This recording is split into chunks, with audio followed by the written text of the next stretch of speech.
জাতীয় স্মৃতিসৌধে রাষ্ট্রপতি শ্রদ্ধা জানালেন নতুন মন্ত্রী প্রতিমন্ত্রীরাও দেশকে নতুন করে গড়ে তোলার প্রত্যয়। রহমতপুর হিজলা মেহেদিগঞ্জ ভোলা রুটে মহাসড়ক নির্মাণের নির্দেশ প্রধানমন্ত্রীর। ডিজিটাল স্বাস্থ্য ব্যবস্থার ন্যাশনাল ই-হেলথ প্ল্যাটফর্ম চালুর সিদ্ধান্ত। শিগগিরই চাঁদাবাজ সন্ত্রাসীদের বিরুদ্ধে ব্যবস্থা জানিয়েছেন স্বরাষ্ট্রমন্ত্রী।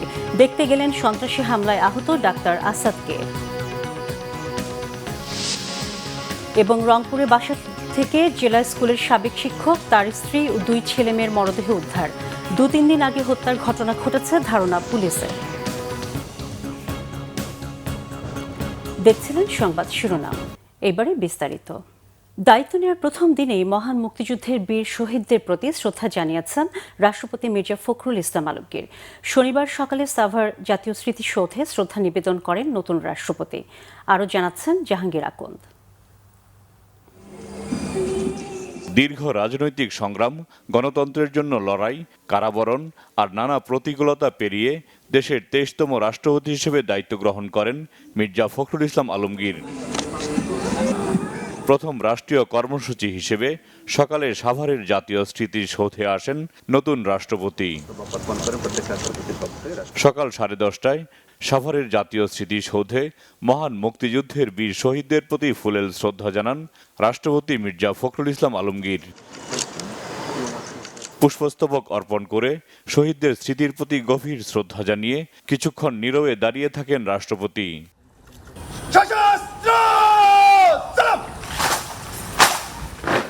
এ সময় 3 বাহিনীর চৌকস দল সশস্ত্র সালাম জানায়। বিউগলে বেজে ওঠে করুণ সুর, আর নীরবতায় যেন ফিরে আসে 71-এর আত্মত্যাগের স্মৃতি।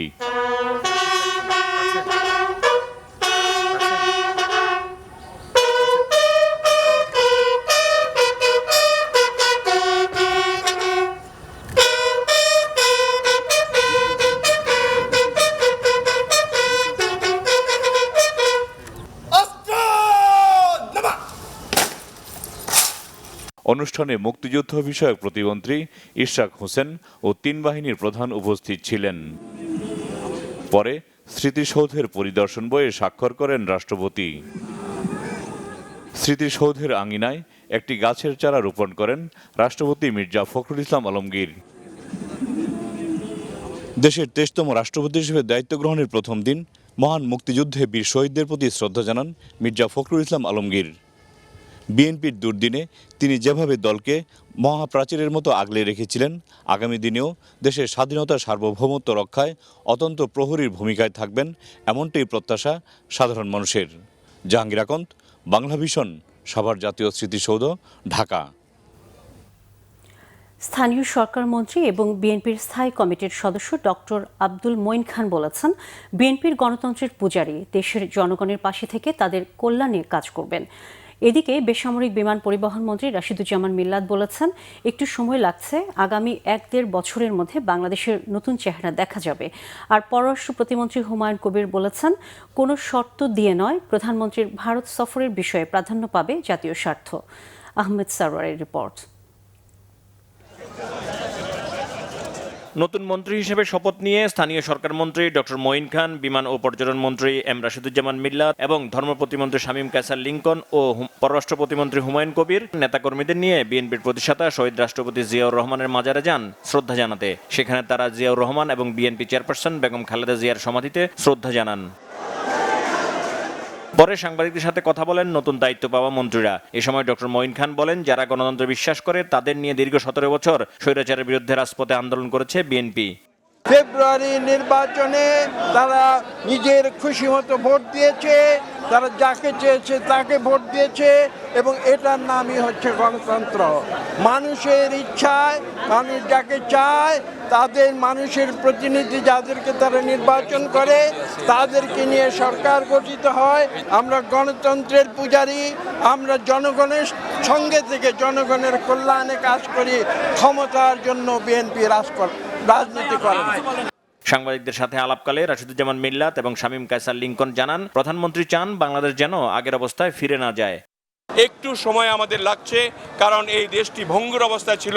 সেই ভঙ্গুর দেশটাকে তিনি পুনর্গঠন করার জন্য আমাদের 6 মাস সময় দিয়েছিলেন আমাদের নির্ধারণ করে, যাতে করে আমরা প্ল্যানিংটা করি। আশা করি 1-1.5 বছরের মধ্যেই আপনারা বাংলাদেশের ভিন্ন চিত্র দেখতে পারবেন, যে চিত্রে আমাদের তৃণমূল পর্যায় থেকে আপনারা পর্যন্ত সবাই খুশি হবেন। প্রধানমন্ত্রী জনাব তারেক রহমানের নেতৃত্বে 31 দফা দেয়া হয়েছে, যেটি একটি আমরা মনে করি আজকাল আমরা দেখতে পাচ্ছি ফ্যামিলি কার্ড থেকে শুরু করে যে সমস্ত প্রতিশ্রুতিগুলো বাস্তবায়নের পর্যায়ে আছে, এটা অবশ্যই এই দেশ ও জাতি গঠনে একটি উপকারী জ্ঞান। এর আগে সাভার জাতীয় স্মৃতিসৌধে 71-এর বীর শহীদদের প্রতি শ্রদ্ধা জানান 4 মন্ত্রী। এ সময় তারা শহীদদের রুহের মাগফিরাত কামনায় দোয়া করেন। পরে নতুন পররাষ্ট্র প্রতিমন্ত্রী বলেন, প্রতিবেশী ভারতের সাথে তারা ইতিবাচক সম্পর্ক চান। We want a positive relationship with India. কেন রাখবো না? আমাদের নেইবার, উই শুড একটা ওয়ার্কিং রিলেশনশিপ থাকবে, কিন্তু আমাদের ন্যাশনাল ইন্টারেস্টকে শুধু ভারত না কোনো দেশের সাথে ন্যাশনাল ইন্টারেস্ট কম্প্রোমাইজ করে তো আমরা কিছু করতে পারি না। ওয়েন আওয়ার ন্যাশনাল ইন্টারেস্টের ভিত্তিতে একটা আমরা কনসেনসাস আমরা আসবো, উই ক্যান ভিজিট ভারত। যদি কালকের ভিতরে আমরা একটা ইয়ে পারি, we can do it next week, we can visit next week or the week after. এখানে কোনো রাশ নাই। এদিকে শনিবার বিকালে তথ্যমন্ত্রী ব্যারিস্টার আন্দালিব রহমান পার্থ শহীদ রাষ্ট্রপতি জিয়াউর রহমানের মাজারে যান। সেখানে তিনি শহীদ রাষ্ট্রপতি জিয়াউর রহমান এবং সাবেক প্রধানমন্ত্রী বেগম খালেদা জিয়ার সমাধিতে শ্রদ্ধা নিবেদন করেন এবং তাদের মাগফিরাত কামনায় দোয়া করেন। আহমেদ সরওয়ার, বাংলা ভিশন, ঢাকা। সরকারের 6 মাসে এসে মন্ত্রিসভার রদবদলকে ইতিবাচক হিসেবে দেখছেন বিশিষ্টজনরা। উন্নয়নমুখী চিন্তা না করে মানুষের নিরাপত্তা, দ্রব্যমূল্য নিয়ন্ত্রণ ও স্বাভাবিক জীবনে স্বস্তির উপর জোর দিয়েছেন তারা। সেই সঙ্গে মন্ত্রীদের অতি কথন বন্ধেরও পরামর্শ দিয়েছেন তারা। বিস্তারিত সৈকত সাদিকের প্রতিবেদনে। আমি আইন অনুযায়ী ত্রয়োদশ জাতীয় সংসদ নির্বাচনে বিপুল বিজয়ের পর চলতি বছরের 17 ফেব্রুয়ারি শপথ নেন প্রধানমন্ত্রী তারেক রহমানের সরকার। সেদিন প্রধানমন্ত্রী ছাড়া 25 জন মন্ত্রী এবং 24 জন প্রতিমন্ত্রী শপথ নেন। সরকার গঠনের 6 মাসের মাথায় শুক্রবার বিএনপির সাবেক মহাসচিব মির্জা ফখরুল ইসলাম আলমগীর বঙ্গভবনে রাষ্ট্রপতি হিসেবে শপথ নেন। একই দিনে সরকারের প্রধান তারেক রহমান মন্ত্রিসভায় নিয়ে আসেন আরও নতুন 6 মুখ। মন্ত্রিসভায় এই রদবদলকে ইতিবাচক হিসেবে দেখছেন বিশ্লেষকরা। বলছেন সরকার তার নির্বাচনী ইস্তেহার কিংবা পরিকল্পনা বাস্তবায়নে এমনটা করতে পারেন। তবে এই পরিবর্তনটা অন্যান্য মন্ত্রীদের জন্য মেসেজ দেয়া হয়েছে যে সরকার সবার কাজের মূল্যায়ন করে। এই পুনর্গঠনটা মাধ্যমে কিছু মেসেজ যাচ্ছে অন্যান্য মন্ত্রীদের কাছে যে যেহেতু সরকার মন্ত্রিসভার অবয়ব পরিবর্তনে রিজিড না, সুতরাং কারো ডিফিসিয়েন্সি সমস্যা দেখা দিলে, কারো দক্ষতার সমস্যা দেখা দিলে, কারো কেউ যদি ব্যর্থ হয় তাহলে কিন্তু তার ক্ষেত্রে যে রিসাফল হবে, এটার একটা বার্তা কিন্তু যাচ্ছে। মন্ত্রীদের কাছে একটা অনুরোধ থাকবে অতি কথন পরিহার করা, কারণ কথা বললেই বেশি কথা বললেই কিন্তু অপ্রয়োজনীয় কথা, অপ্রাসঙ্গিক কথা চলে আসে এবং সেটাই কিন্তু মানুষ কিন্তু ওই যে ভালোটাকে খুব বেশি মনে রাখে না, খারাপ কিছু হলে অনেক দিন মনে রাখে। মন্ত্রিসভায় পরিবর্তন সরকারের নিজস্ব ব্যাপার, তবে দ্রব্যমূল্যের ঊর্ধ্বগতি রোধ, জানমালের নিরাপত্তা এবং স্বাভাবিক জীবনের স্বস্তির বিষয়টি বেশি নজর দেওয়া উচিত বলেও মনে করছেন বিশিষ্টজনরা। জনগণের সাথে ইন্টারাকশন করতে হবে, ইন্টারাকশনের ক্ষেত্রে বোধহয় কিছুটা ঘাটতি আছে এবং মাননীয় প্রধানমন্ত্রী তিনি কিন্তু যথেষ্ট জনবান্ধব, তিনি ইন্টারেক্ট করছেন এবং জনগণ তথ্য দিতে হবে। তথ্য লুকিয়ে রাখলে কিন্তু নানা তখন ডালপালা গুজবের গজায়, সেই জন্য ওই তথ্য দিতে হবে যে কেন সমস্যাগুলি কেন হচ্ছে। তো স্বাভাবিক জীবনের স্বস্তিটা নিয়ে আসা খুব জরুরি। এটা যদি গুরুত্ব দিতে পারে বিএনপি, তাহলে কম উন্নয়ন করলেও মানুষ খুশি থাকবে, আর বেশি উন্নয়ন করলেও মানুষ খুশি থাকবে না যদি আপনি স্বস্তিটা না নিয়ে আসেন। এই জন্য এই সরকারকে আরও বেশি মনোযোগ দিতে হবে মানুষের স্বাভাবিক জীবনের স্বস্তি ফিরিয়ে আনার জন্য। প্রথম 6 মাসে সরকারের সফলতা ও ব্যর্থতা মূল্যায়ন করা যায় না। সরকার পরিকল্পনা অনুযায়ী অগ্রসর হচ্ছে, তবে সার্বিকভাবে সরকারকে মূল্যায়ন করতে হলে আরও 1 বছর সময় দেওয়া উচিত বলেও মনে করছেন রাজনৈতিক বিশ্লেষকরা। সার্বিক দৃষ্টিকোণ থেকে আমরা ইতিবাচকভাবে দেখতে চাই। সৈকত সাদিক, বাংলা ভিশন, ঢাকা। দ্বীপ জেলা ভোলাকে দেশের মূল সড়ক নেটওয়ার্কের সঙ্গে যুক্ত করতে রহমতপুর হিজলা মেহেদিগঞ্জ ভোলা রুটে মহাসড়ক নির্মাণের নির্দেশ দিয়েছেন প্রধানমন্ত্রী তারেক রহমান। শনিবার তেজগাঁওয়ে প্রধানমন্ত্রীর কার্যালয়ে এই সংক্রান্ত এক সভায় এই সিদ্ধান্ত হয়। সভায় ভোলার সঙ্গে ঢাকা ও বরিশালের সরাসরি সড়ক যোগাযোগ স্থাপনে 3টি প্রস্তাব নিয়ে আলোচনা হয়। এর মধ্যে সড়ক ও জনপথ অধিদপ্তরের প্রস্তাবিত রহমতপুর হিজলা মেহেদিগঞ্জ ভোলা রুটটি বেছে নেওয়া হয়েছে। এই রুটে মহাসড়ক নির্মাণের মাধ্যমে ভোলাকে দেশের দেশের মূল সড়ক নেটওয়ার্কের সঙ্গে যুক্ত করা হবে। সভায় প্রধানমন্ত্রী ভৌগোলিক প্রতিবন্ধকতা দূর করে নিরবচ্ছিন্ন যোগাযোগ ব্যবস্থা ও ব্যবসা বাণিজ্যের সুযোগ বাড়াতে সমন্বিত সড়ক ব্যবস্থা গড়ে তোলার উপর গুরুত্বারোপ করেন। এই উদ্যোগ দ্রুত এগিয়ে নিতে সংশ্লিষ্টদের নির্দেশনা দেন তিনি। দেশের স্বাস্থ্য ব্যবস্থাকে একটি সমন্বিত ডিজিটাল ব্যবস্থার আওতায় আনতে ন্যাশনাল ই-হেলথ প্ল্যাটফর্ম চালুর সিদ্ধান্ত নিয়েছে সরকার। প্রাথমিকভাবে দেশের কয়েকটি জেলায় পাইলট প্রকল্পের মাধ্যমে এই প্ল্যাটফর্মের কার্যক্রম শুরুর নির্দেশ দিয়েছেন প্রধানমন্ত্রী তারেক রহমান। শনিবার তেজগাঁওয়ে প্রধানমন্ত্রীর কার্যালয়ে স্বাস্থ্য খাতে সমন্বিত তথ্য প্রযুক্তি ব্যবস্থা সংক্রান্ত এক সভায় এ বিষয়ে আলোচনা হয়।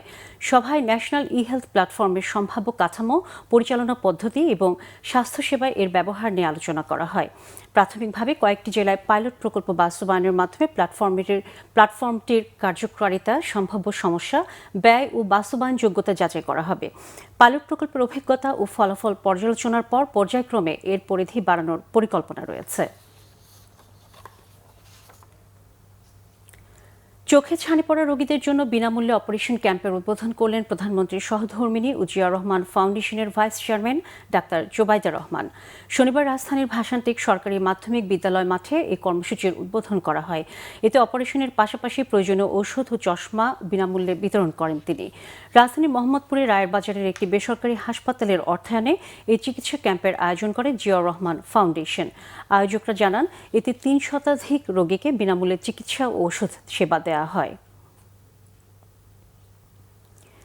অর্থমন্ত্রী আমির খসরু মাহমুদ চৌধুরী জানিয়েছেন, বিদ্যুৎ গ্যাসের সমস্যা সমাধানে সরকার সব উদ্যোগী নিয়েছে। তবে জ্বালানি সংকট সমাধান এখনই সম্ভব নয়, এজন্য কিছুটা সময় লাগবে। গতকাল ডিসিসিআই আয়োজিত সেমিনারে অর্থমন্ত্রী এসব বলেন। অর্থনীতিবিদ ও বিশ্লেষকরা বলছেন, চলমান সংকট সমাধানে সরকারকে রাজস্ব আদায় বাড়াতেই হবে। জাতীয় রাজস্ব বোর্ডের দুর্নীতি কমানো গেলে রাজস্ব আদায়ে বড় পরিবর্তন আসবে। রিপোর্ট গোলাম ময়নুল আহসানের। বর্তমান মুদ্রানীতি পলিসি রেট 10 থেকে কমিয়ে শনিবার রাজধানীতে ঢাকা চেম্বার অব কমার্সে 2026 অর্থ বছর দ্বিবার্ষিক অর্থনৈতিক পরিস্থিতি বিষয়ক সেমিনারের আয়োজন করা হয়। অনুষ্ঠানে অর্থমন্ত্রী আক্ষেপ করেন, বিএনপি সরকারের কপাল মন্দ, খুব খারাপ অর্থনৈতিক বাস্তবতায় দায়িত্ব গ্রহণ করেছে। কথা বলেন চলমান গ্যাস বিদ্যুৎ সংকট নিয়ে। Energy security is the primary component for the development of the economy. সুতরাং আমরা এটাকে 3 মাসে নিয়ে যাওয়ার চেষ্টা করতেছি, but it is going to, এটা একটু সময় লাগবে। আমি এগুলো একটু খোলামেলাভাবে বলছি, তা আপনাদেরকে এই বিষয়টা, মানে আমরা কেউ যদি 1 মাস পরে বলে যে ফাইন্যান্স মিনিস্টার সাহেব তো বলে গেছেন, প্রবলেম তো এখনো সলভ হয় নাই, কারণ এটা 1 মাসে সলভ হওয়ার প্রবলেম না।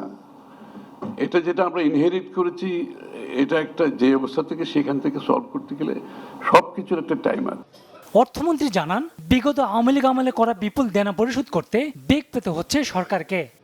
একটা বিধ্বস্ত অর্থনীতি যেখানে আমরা অ্যাজ ইট ইজ আমরা স্ট্রাগল করতেছি, তার উপরে এই যে মিডল ইস্টের ওয়ার, এটা ডেট সার্ভিসিং যে ডেট রেখে গেছে সবাই বলেছেন, এই ডেট সার্ভিস আমাদেরকে করতে হচ্ছে।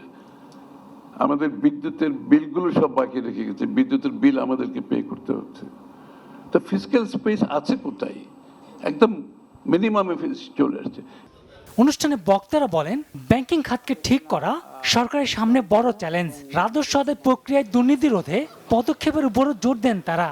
There is one type of tax যেটা অ্যাকচুয়ালি ইজ এ সরকারি কফারে ঢুকে না, but which is a huge burden on the economy. I will call it the হয়রানি tax. হয়রানি tax is something that we have to now, আমি নিজে থেকে একটা হয়রানি ইন্ডেক্স তৈরি করার চেষ্টা করছি। It's not a casual anecdotal thing. It's a structural issue. Domestic resource mobilization হলো আমাদের আদি পাপ, আমাদের মনে রাখতে হবে। ওই জায়গাটাতে হাত দিতে না পারলে আমরা কিন্তু একটা বিপজ্জনক এবং বাধ্যতামূলক একটা ঋণ ঝুঁকিতে পড়ে যাচ্ছি। মাননীয় অর্থমন্ত্রী যে বাজেটটা দিয়েছেন, সেখানে একটা আইটেম আছে, আপনারা দেখবেন যে দেশীয় এবং বিদেশি সুদের জন্য সুদ পরিশোধ। উচ্চ সুদের হার, বিদ্যুৎ জ্বালানি সংকট সহ সামগ্রিক ব্যবসায় খরচ বেড়ে যাওয়ায় দেশে কাঙ্ক্ষিত বিনিয়োগ হচ্ছে না বলেন ডিসিসিআই সভাপতি। কৃষি প্রযুক্তি ও উপকরণ ব্যবহার সম্প্রসারণ করতে হবে। গোলাম মইনুল আহসান, বাংলা ভিশন, ঢাকা।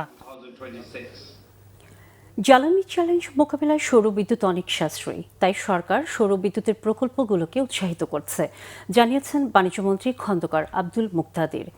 শনিবার দুপুরে সিলেট ওসমানী আন্তর্জাতিক বিমানবন্দরে বাংলাদেশ ক্ষুদ্র ও কুটির শিল্প কর্পোরেশনের উদ্যোগে ডিসপ্লে ও সেলস সেন্টার উদ্বোধনের পর মন্ত্রী এই কথা বলেন। জানান, সরকার 10,000 মেগাওয়াট বিদ্যুৎ উৎপাদন প্রকল্প হাতে নিয়েছে। এটা হয়ে গেলে জ্বালানি সংকট মোকাবিলা করা যাবে, তবে এতে সময়ের প্রয়োজন। এ সময় তার সঙ্গে ছিলেন সিলেট সিটি কর্পোরেশনের প্রশাসক আব্দুল কাইয়ুম চৌধুরী। চাঁদাবাজ সন্ত্রাসীদের খুব শিগগিরই আইনের আওতায় না আনতে পারলে আইনশৃঙ্খলা বাহিনীর বিরুদ্ধে ব্যবস্থা নেওয়া হবে বলে জানিয়েছেন স্বরাষ্ট্রমন্ত্রী সালাউদ্দিন আহমদ। সন্ত্রাসীদের হামলায় আহত ঢাকা মেডিকেল কলেজ হাসপাতালের ইএনটি বিভাগের প্রধান অধ্যাপক ডাক্তার মোহাম্মদ আসাদুর রহমানকে শনিবার বিকেলে দেখতে গিয়ে একথা বলেন তিনি। আহত চিকিৎসকের খোঁজখবর নেন মন্ত্রী। পরে সাংবাদিকদের এক প্রশ্নের জবাবে মন্ত্রী বলেন, চাঁদাবাজ ও সন্ত্রাসীদের সঙ্গে আইনশৃঙ্খলা বাহিনীর কোনো সদস্য জড়িত থাকলে তাদের বিরুদ্ধেও ব্যবস্থা নেওয়া হবে। রোগী দেখে গত 17 আগস্ট রাতে বাসায় ফেরার পথে ঢাকা মেডিকেল কলেজ হাসপাতালে নাক কান গলা ও হেড নেক সার্জারি বিভাগের প্রধান অধ্যাপক ডাক্তার মোহাম্মদ আসাদুর রহমানের উপর হামলা চালায় দুর্বৃত্তরা। এ ঘটনায় এ পর্যন্ত 4 জনকে গ্রেফতার করেছে পুলিশ। রংপুর নগরের মাছুয়াপাড়ার একটি বাসা থেকে জেলা স্কুলের সাবেক শিক্ষক, তার স্ত্রী ও ছেলে মেয়ে সহ 4 জনের মরদেহ উদ্ধার করা হয়েছে। শনিবার রাতে তাদের লাশের সন্ধান পান এলাকাবাসী ও পুলিশ। নিহতরা হলেন জেলা স্কুলের সাবেক শিক্ষক গণপতি চক্রবর্তী, তার স্ত্রী প্রীতিলতা চক্রবর্তী, ছেলে প্রিয়ম চক্রবর্তী এবং মেয়ে আগামী চক্রবর্তী। পুলিশ জানায়, ধারণা করা হচ্ছে 2-3 দিন আগে ওই হত্যার ঘটনা ঘটেছে। গলায় রশি কিংবা গামছা পেঁচিয়ে হত্যা করা হয়েছে বলে মনে করা হচ্ছে। ভবনের 2য় তলায় পুরো পরিবার থাকত। বাসায় বৈদ্যুতিক সংযোগ ছিল বিচ্ছিন্ন। পুরো ঘরবাড়ি তছনছ অবস্থায় রয়েছে। পুলিশ বলছে, গণপতি চক্রবর্তীর স্ত্রী ও কন্যার লাশ পাওয়া যায় ছাদের সিঁড়িতে, প্রিয়ম চক্রবর্তীর লাশ পাওয়া যায় বিছানার নিচে, আর গণপতি চক্রবর্তীর লাশ পাওয়া যায় ছাদের এক প্রান্তে। গ্যাস সংকটের কারণে ভয়াবহ বিপর্যয়ের মুখে নরসিংদীর শিল্প কারখানাগুলো। জ্বালানির তীব্র অভাবে উৎপাদন নেমে এসেছে তলানিতে। এমন অবস্থায় বন্ধ হয়ে গেছে জেলার 3 শতাধিক ছোট বড় শিল্প কারখানা। মারাত্মক ক্ষতির মুখে পড়েছেন শিল্প উদ্যোক্তারা, আর চাকরি হারানোর শঙ্কায় দিন কাটছে শ্রমিকরা। ব্যবসায়ীরা বলছেন, গ্যাসের অব্যাহত সংকট চলতে থাকলে এর বড় প্রভাব পড়বে দেশের অর্থনীতিতে। নরসিংদী প্রতিনিধি লক্ষণ বর্মনের তথ্য ছবি নিয়ে ডেস্ক রিপোর্ট। দেশের দেশীয় বস্ত্র চাহিদার প্রায় 70% যোগান দেয় নরসিংদীর শিল্প কারখানাগুলো। তবে 1 মাস ধরে চলমান গ্যাস সংকটের কারণে জেলার সাইজিং, ডাইং, স্পিনিং সহ গ্যাস নির্ভর কারখানার উৎপাদন মারাত্মকভাবে ব্যাহত হচ্ছে। গ্যাস নির্ভর শিল্প কারখানা চালু রাখতে গ্যাসের চাপ যা থাকা প্রয়োজন তা পাচ্ছে না কারখানাগুলো। এতে বন্ধ হয়ে গেছে 3 শতাধিক শিল্প কারখানা। প্রত্যেকটি সেক্টরে সুষম বন্টন হওয়া উচিত এবং সুনির্দিষ্ট একটা পরিকল্পনা থাকা উচিত। আমাদের টোটাল ফ্যাক্টরি এখন বন্ধ চলতেছে, প্রায় 0 PSI মানে এখন টোটালি গ্যাস নাই। এই লক্ষ লক্ষ শ্রমিক ভাইরা তো সব অকেজু হয়ে যাচ্ছে। উৎপাদন স্থবিরতায় সবচেয়ে বড় প্রভাব পড়েছে শ্রমজীবী মানুষের উপর। চরম অর্থনৈতিক অনিশ্চয়তায় পড়েছে লাখো শ্রমিক। গ্যাস না থাকার কারণে আমাদের কারখানা বন্ধ, শ্রমিকেরা আমরা ঠিকমতো টাকা পাচ্ছি না। সকল সেকশন আমাদের মালিক কর্তৃপক্ষ বন্ধ করে দিচ্ছে। এদিকে সিএনজি পাম্প ও বাসাবাড়িতে রান্নার গ্যাস না থাকায় চরম দুর্ভোগে পড়েছেন গাড়ি চালক ও সাধারণ মানুষ। প্রায় মনে হয় 24 ঘন্টা হয়ে গেছে, তার জন্য এই পর্যন্ত আমরা গ্যাস পাই না। গ্যাস তো থাকে না, গ্যাস আসে 3টা বা 2টার পরে গ্যাস একটু পাওয়া যায়। শিল্প খাতে গত 1 মাসে লোকসানের পরিমাণ দাঁড়িয়েছে প্রায় 300 কোটি টাকা। এই সংকট দীর্ঘায়িত হলে দেশের জাতীয় অর্থনীতি ও রপ্তানি আয়ে বড় ধরনের বিপর্যয় ঘটবে বলে মনে করছেন ব্যবসায়ী নেতারা। মোটামুটি সবগুলাই ফ্যাক্টরি আস্তে আস্তে বন্ধের দিকে এবং বন্ধ হতে যাচ্ছে। প্রতিদিন যদি আমরা প্রতি এভারেজ ফ্যাক্টরিতে আমরা 3 লাখ 4 লাখ টাকাও করে আমরা আমাদের মানে লস ধরি, যে না আমাদের সেই ক্ষতি হচ্ছে, সেই হিসাব করলে দেখা গেছে যে প্রায় 9 কোটি টাকা বা হয়তো আরো বেশি হতে পারে। তবে কবে নাগাদ গ্যাস সংকট কাটবে তা জানাতে পারেনি তিতাস গ্যাস কর্তৃপক্ষ। সমস্যা শুরু হয়েছে এবং এখনো ঠিকভাবে মেরামত করা সম্ভব হয়নি দেখে আমাদের এই সমস্যাটা এখনো চলছে। নরসিংদীতে মোট গ্যাসের চাহিদা যেখানে 75 মিলিয়ন ঘনফুট, সেখানে বর্তমানে গ্যাস পাওয়া যাচ্ছে 25 মিলিয়ন ঘনফুট, যা প্রয়োজনের তুলনায় অপ্রতুল। শিগগিরই এই সংকট কাটিয়ে নিরবিচ্ছিন্ন গ্যাস সরবরাহ হবে এ প্রত্যাশা ব্যবসায়ী সহ সাধারণ মানুষের। Bangla vision news desk. দর্শক, সংবাদ শেষ করব শিরোনামগুলো আরেকবার জানিয়ে। জাতীয় স্মৃতিসৌধে রাষ্ট্রপতি শ্রদ্ধা জানালেন নতুন মন্ত্রী প্রতিমন্ত্রীরাও, দেশকে নতুন করে গড়ে তোলার প্রত্যয়। রহমতপুর হিজলা মেহেদিগঞ্জ ভোলা রুটে মহাসড়ক নির্মাণের নির্দেশ প্রধানমন্ত্রীর, ডিজিটাল স্বাস্থ্যসেবার ন্যাশনাল ই হেলথ প্ল্যাটফর্ম চালুর সিদ্ধান্ত। শিগগিরই চাঁদাবাজ সন্ত্রাসীদের বিরুদ্ধে ব্যবস্থা জানিয়েছেন স্বরাষ্ট্রমন্ত্রী, দেখতে গেলেন সন্ত্রাসী হামলায় আহত ডাক্তার আসাদকে। এবং রংপুরে বাসা থেকে জেলা স্কুলের সাবেক শিক্ষক, তার স্ত্রী ও 2 ছেলে মেয়ের মরদেহ উদ্ধার। 2-3 দিন আগে হত্যার ঘটনা ঘটেছে ধারণা পুলিশের। দর্শক, এই ছিল এখনকার মতো। পরের সংবাদ সকাল 10টায়, এর আগে 9টায় রয়েছে নিউজ টপ 10, দেখার আমন্ত্রণ রইল। এছাড়া বাংলা ভিশন সংবাদ ও সংবাদ সংশ্লিষ্ট অনুষ্ঠান দেখতে ভিজিট করুন www.bpnews24.com ও facebook.com/banglavisionnews এবং সাবস্ক্রাইব করুন youtube.com/banglavisionnews। এতক্ষণ সাথে থাকার জন্য ধন্যবাদ সবাইকে।